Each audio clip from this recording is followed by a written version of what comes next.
Olá, muito boa tarde e seja muito bem-vindo ao Mundo Record News desta quarta-feira, 12 de agosto.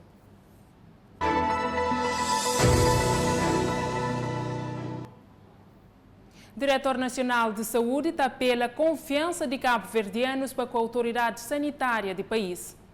No âmbito da pandemia da Covid-19 e das informações circuladas nas redes sociais e que certas vezes não correspondem à verdade, o Diretor Nacional da Saúde reiterou o apelo à confiança dos cabo-verdianos nas autoridades sanitárias do país, porque disse que o Ministério da Saúde é quem tem os dados mais viáveis. Um apelo que eu queria fazer, que o Ministério da Saúde queria fazer à confiança nas autoridades sanitárias, particularmente nos dados que são apresentados através dos diferentes meios do Ministério da Saúde, quer da conferência de imprensa, quer dos comunicados de imprensa e quer do site Covid-19 que está online e que está disponível a todos os cabo-verdianos e não só.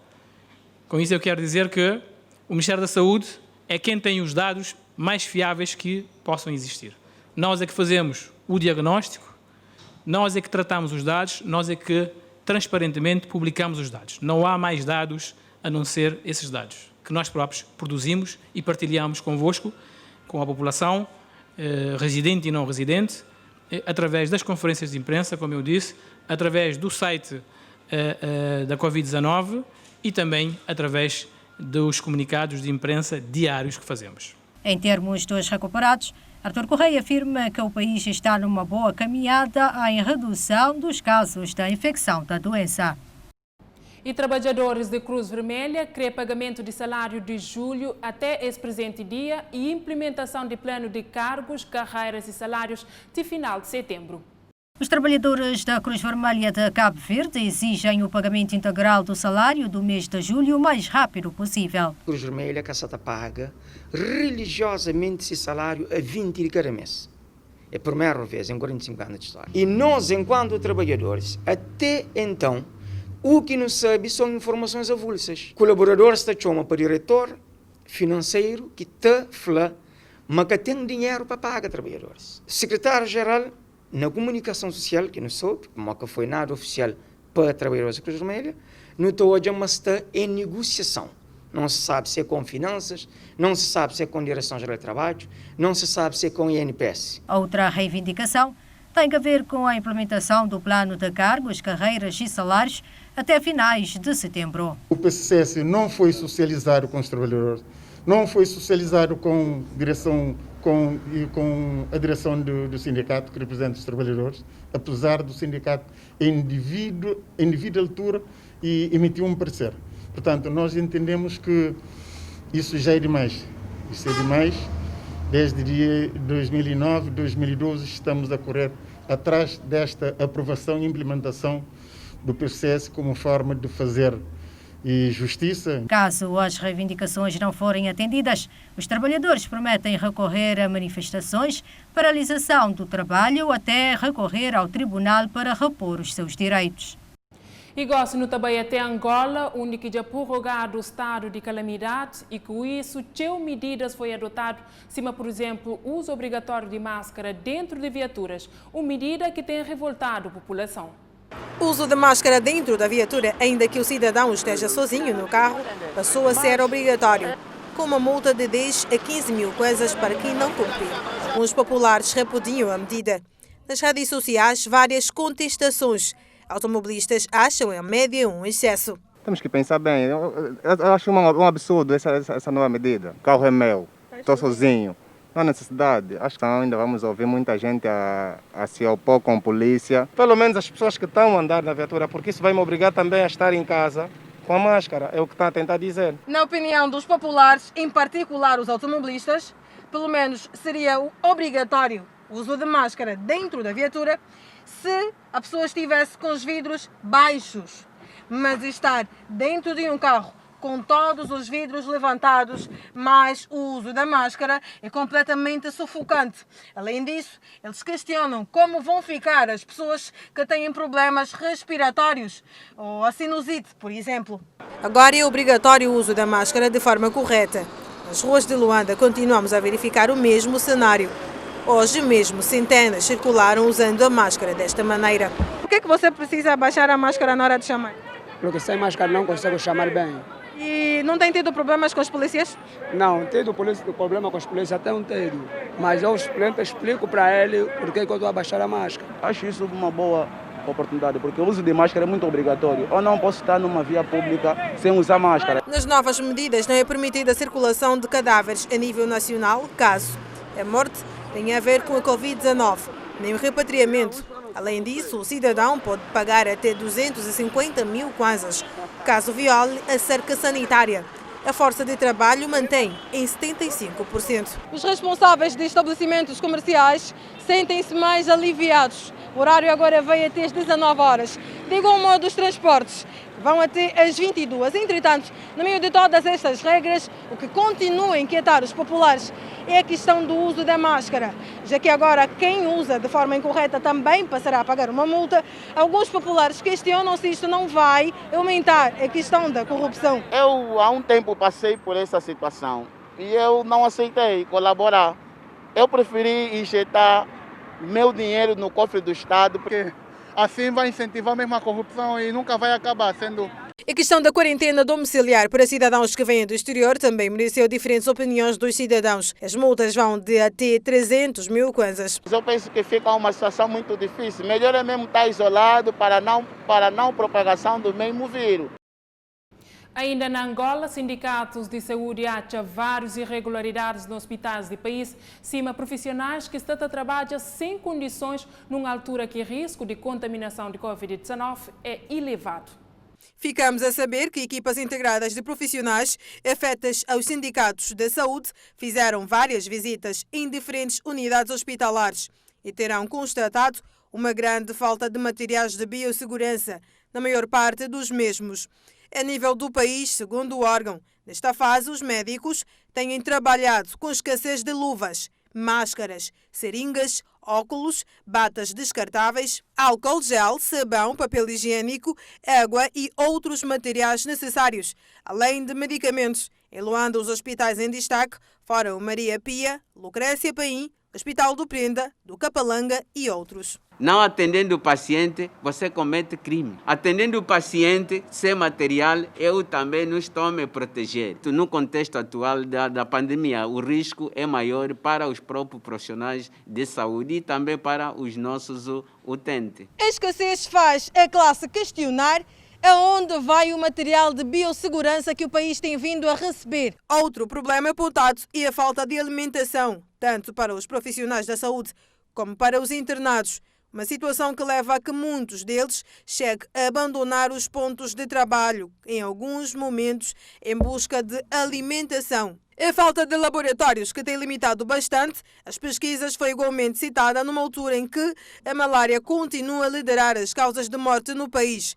Entretanto, sobre a situação da pandemia da Covid-19, os sindicalistas dizem que concordam com a medida recentemente tomada de que os doentes assintomáticos podem ser tratados em casa. O importante é que a família crie realmente condições para que este paciente infectado esteja realmente isolado do resto da família. No centro dos debates esteve também a situação do presidente do Sindicato dos Médicos, Adriano Manuel. Na nossa última reportagem informamos que o presidente Adriano Manuel não havia aceitado a transferência, mas, segundo as últimas informações, o presidente assinou a guia e ontem mesmo apresentou-se nas instalações do Ministério da Saúde.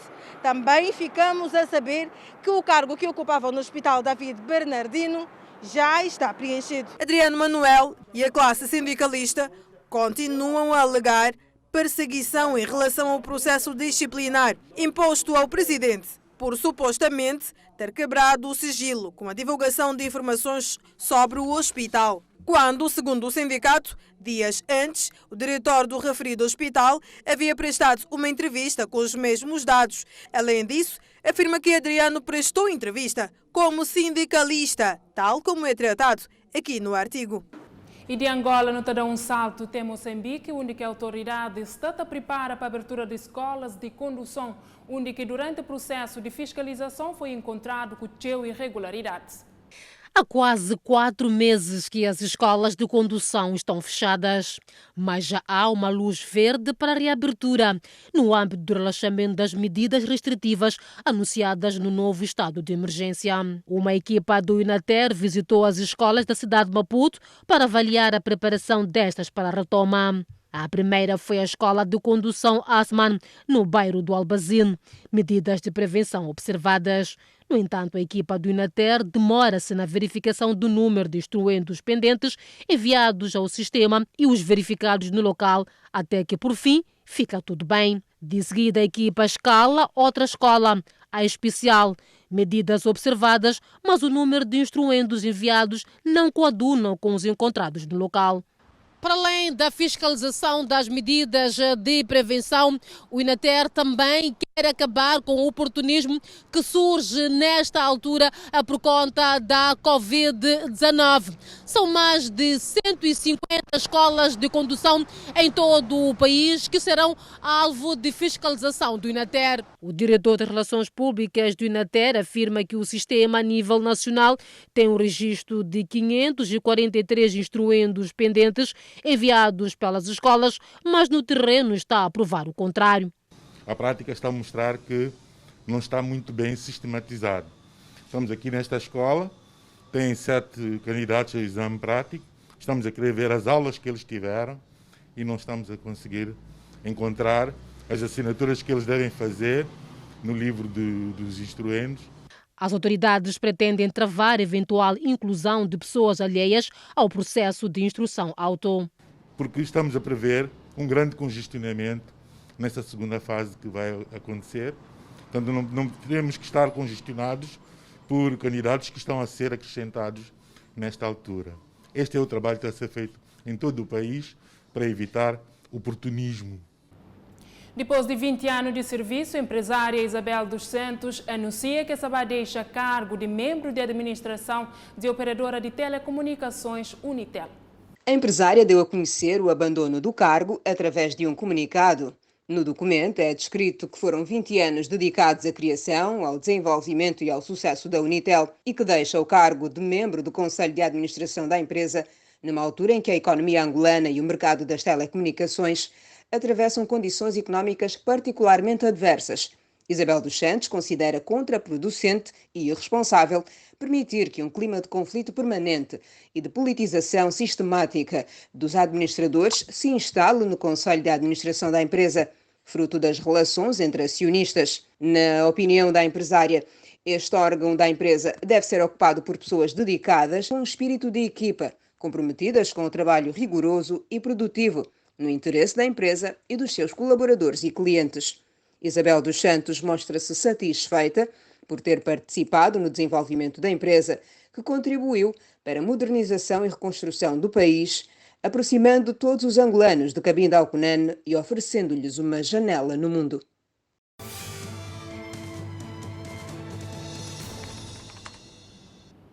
E agora é momento para nos conferir ali junto mais informações internacionais na revista de imprensa com Elizabeth Dias. Record Europa te noticia: a Alemanha registra aumento preocupante de infecções. O país contabiliza 1.226 novos casos num único dia. Mundo ao minuto te avança. Bruxelas torna o uso de máscara obrigatório em todos os espaços públicos. Já Angola te avança. Covid-19. África contabiliza hoje 23.616 mortos devido à doença. Euronews da notícia: pandemia afeta emprego e educação de jovens. R7 traz como manchete: manifestantes pedem saída de presidente de Líbano na Beirute. Al Jazeera destaca: Iraque fustiga Turquia por causa de ataque mortal de drones. Iraque rejeita ação militar turca no solo depois que comandantes mortos em um ataque de drones na região curda do norte. Para o último voo da notícia: estar viva é um milagre. Essa é a afirmação de anciã que sobrevive a um ataque de insurgentes na Cabo Delgado, na Moçambique. Para hoje é tudo na Mundo Record News. Mais informações a partir de 19h30 na Fala Cabo Verde com a jornalista Silvana Gomes. E gosta e fica com o programa Hoje em Dia, que se bem animou esta tarde, desta quarta-feira.